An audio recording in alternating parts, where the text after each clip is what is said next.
తర్వాత సాధ్యమైనంత వరకు ఏం మాట్లాడొచ్చో ఏం మాట్లాడకూడదో తెలుసుకుని ఔచిత్యం ఎరిగి మాట్లాడాలి. గురువు యొక్క అనుజ్ఞ లేకుండా ఏ పని సొంత పెత్తనంతో చెయ్యకూడదు. సొంత పెత్తనంతో చేసే ఏ పనన్నా మహాపాపం. గురువు చెప్పకుండానే చనువు తీసుకుని అతి ప్రసంగం చేయకూడదు. గురువులకు మేలు కలిగించేది, లోకానికి మేలు కలిగించే పనులు గురువుగారికి చెప్పకపోయినా చేసినా పర్వాలేదట.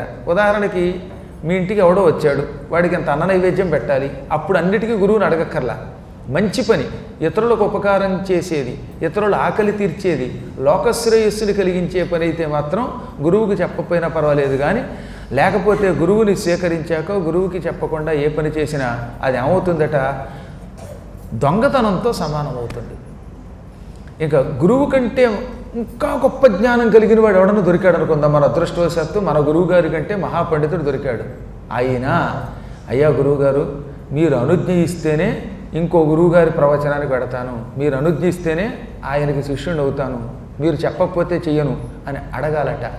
ప్రయత్నపూర్వకంగా తన గురువు యొక్క అనుమతి తీసుకోకుండా ఇంకో గురువు యొక్క ఉపన్యాసాలకు వెళ్ళినా, ఇంకో గురువు సేవకి వెళ్ళినా, ఇంకో గురువు దగ్గరికి వెళ్ళి ఆయన యొక్క ప్రసాదాలు సేకరించినా అది కూడా బ్రహ్మహత్యా పాపంతో సమానం అవుతుంది. అందుకే మనం ఒక గురువుని సేకరించాక ఇంతకంటే గొప్పవాడు వచ్చినప్పుడు, అంటే దానికి ఉదాహరణ చెప్పాడు.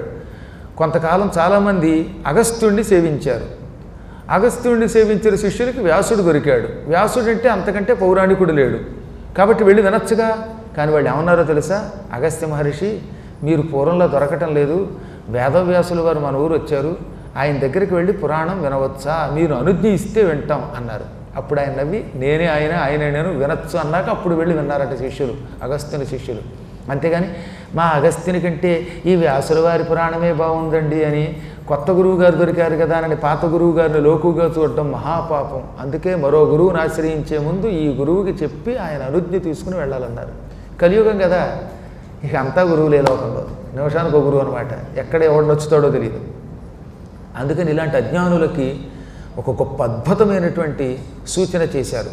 మన గురువు యొక్క అనుజ్ఞ లేనిదే ఇంకో గురువు దగ్గరికి వెళ్ళడం మహాపాపము. వాడు ఎంత గొప్పవాడైనప్పటికీ కూడా.